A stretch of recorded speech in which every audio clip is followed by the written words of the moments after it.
Hello friend, সন্ধ্যার টিফিনে আমি আরও একটা স্ন্যাক্সের রেসিপি আপনাদের সঙ্গে শেয়ার করব। বাটি চাট বা কাটরি চাট, যে যেটাই বলুন না কেন, এই বাটি চাট তৈরি করা খুবই সহজ। রীতা রায়ের রান্নাঘরে আপনাদের সকলকে স্বাগত। নিয়ে নিয়েছি, তার মধ্যে লবণ দিয়ে দেব আর ময়ামটা খুব ভালো করে দিতে হবে। তেলটা দেওয়ার পরে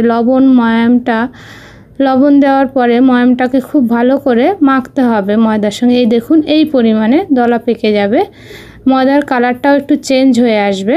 তারপরে সামান্য জল দিয়ে, রুম টেম্পারেচারের জল দিয়ে এখানে ময়দাটা মেখে নিতে হবে খুব ভালো করে। সফট একটা ময়দা ডো তৈরি করতে হবে, খুব হার্ড বা শক্ত করা যাবে না।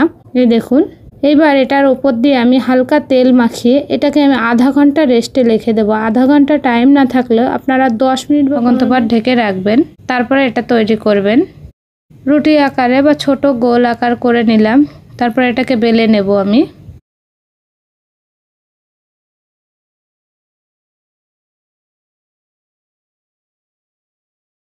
এদিকে আমি একটা গ্লাস নিয়ে নিয়েছি,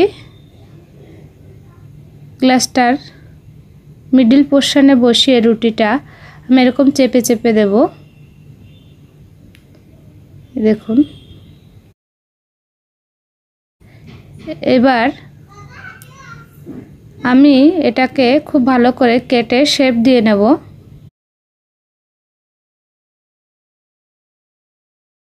কড়াইতে আমি তেল গরম করতে দিয়ে দিয়েছি, তেলটা গরম হতে থাক।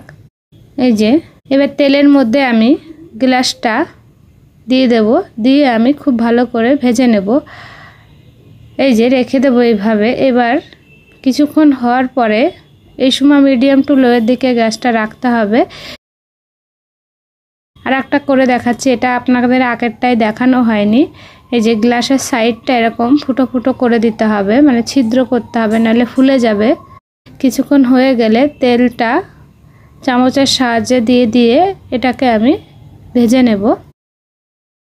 এই দেখুন, ছাড়তে শুরু করেছে গ্লাস থেকে, এইভাবেই ভাজতে হবে।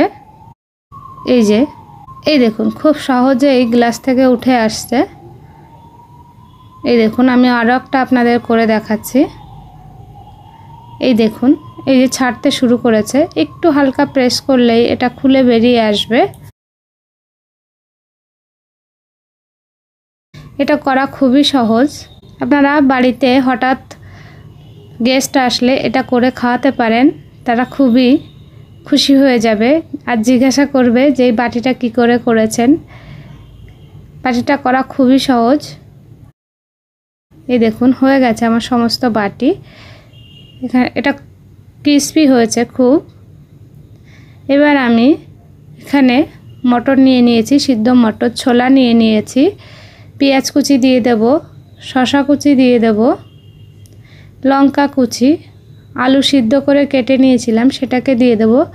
এখানে ভাজা মশলা দিয়ে দিলাম, লেবুর রস দিয়ে এটাকে আমি খুব ভালো করে মাখবো। বিট লবণ, সাদা লবণ, এটাকে আমি ভালো করে মেখে নেব, খুব ভালো করে এটা মেখে নেব। এবার তেঁতুল গোলা এর ভিতরে দিয়ে দেব। তেঁতুল গোলার মধ্যে আছে লবণ, একটু সাদা লবণ, একটু বিট লবণ আর ভাজা মশলা দিয়ে আমি তেঁতুলটাকে গুলে নিয়েছি, সেটা এর মধ্যে দিয়ে আমি খুব ভালো করে মেখে নেব। এই দেখুন,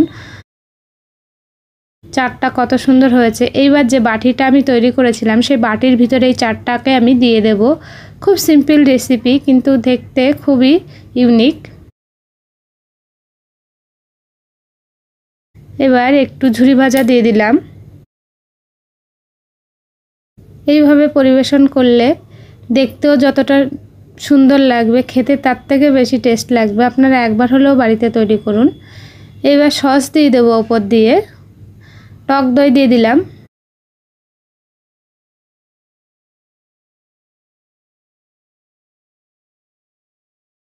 আপনারা যে যেমন টক দই বা সস পছন্দ করবেন সে পরিমাণে দেবেন। এই দেখুন, এই যে আমার বাটি চাটটা রেডি হয়ে গেছে। তৈরি করা খুবই সহজ। আর রান্নাটা ভালো লাগলে আমার চ্যানেলটিকে সাবস্ক্রাইব করবেন, লাইক করবেন, কমেন্ট করবেন। আর রান্নাটা দেখার জন্য আপনাদের সকলকে অসংখ্য ধন্যবাদ।